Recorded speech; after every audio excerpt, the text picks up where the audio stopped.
हे क्या हाल चाल है। सुनो सुनो, आज मैं तुम्हें एक ऐसी ट्रिक बताने वाला हूं जिससे तुम्हारी इंग्लिश एकदम नेक्स्ट लेवल पर पहुंच जाएगी।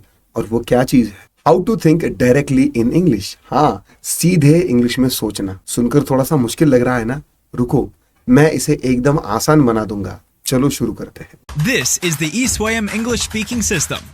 We're helping students to speak English quickly, easily, and automatically without studying boring and confusing grammar rules in just 30 days. Here's your host, the best and #1 English trainer of India and the living legend of natural language learning, Amol Deshmukh. Yo WhatsApp मेरे प्यारे दोस्तों, कैसे हो सब? आज का topic एकदम दिमाग घुमा के रख देने वाला है, लेकिन मैं इसे एकदम चिल बना दूंगा। टॉपिक है how to think directly in English, मतलब सीधे इंग्लिश में डायरेक्टली कैसे सोचे। अब तुम सोचोगे यार ये तो एकदम इम्पॉसिबल है, हम पहले हिंदी में सोचते हैं और फिर उसे इंग्लिश में ट्रांसलेट करते हैं। रुको जरा, यही तो प्रॉब्लम है और यही आपको समझना है। देखो, जब तुम हिंदी में सोचकर उसे इंग्लिश में ट्रांसलेट करते हो तो तुम्हारे दिमाग को डबल काम करना पड़ता है। पहले हिंदी में सेंटेंसेस बनाना, फिर उसे इंग्लिश में कन्वर्ट करना, ये बहुत टाइम लेता है और तुम्हारी फ्लुएंसी को ये नेचुरली रोक देता है। असली फ्लुएंसी तो तभी आती है जब तुम सीधे इंग्लिश में सोचना शुरू कर दोगे। अब तुम सोच रहे होगे कि ये कैसे करें। सुनो, इसका एक सीक्रेट है, इमर्शन। पूरी तरह से इंग्लिश के साथ डूब जाना, मतलब अपने आप को पूरी तरीके से इंग्लिश को सराउंड कर लो, पूरी तरीके से इंग्लिश में खुद को डुबा दो। अब इमर्शन का मतलब ये नहीं है कि 24 घंटे इंग्लिश में बात करना शुरू कर दो। इमर्शन का मतलब ये है कि अपनी डेली लाइफ में ज्यादा से ज्यादा इंग्लिश को शामिल करना।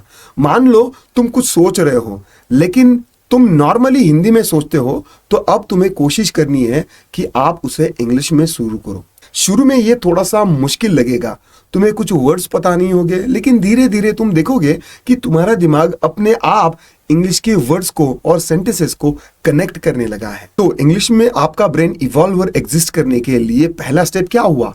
अपनी सोच को इंग्लिश में बदलो। अब दूसरा कमाल सुनो, आपके आसपास की चीजों को इंग्लिश में लेबल करना शुरू कर दो। हाँ, अपने कमरे की जो भी चीजें हैं उन सब पर इंग्लिश में नाम लिख दो। ये सुनने में थोड़ा सा अजीब लग सकता है, लेकिन ये बहुत काम करता है।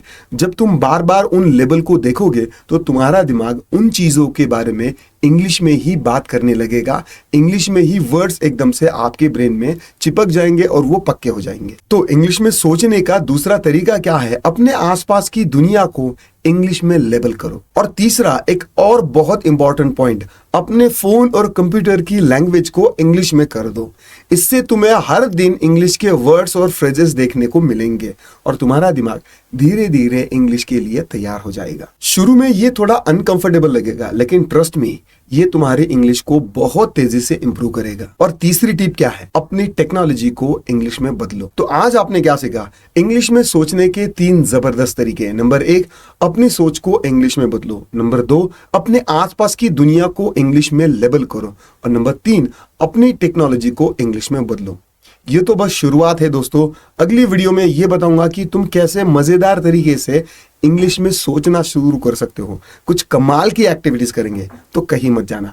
अगले वीडियो में हम खोलेंगे इंग्लिश में सोचने का खजाना, तो देखना मत भूलना। और हाँ, ये वीडियो कैसा लगा कमेंट में जरूर बताना, लाइक और शेयर करना मत भूलना। चलो फिर मिलते हैं, बाय बाय।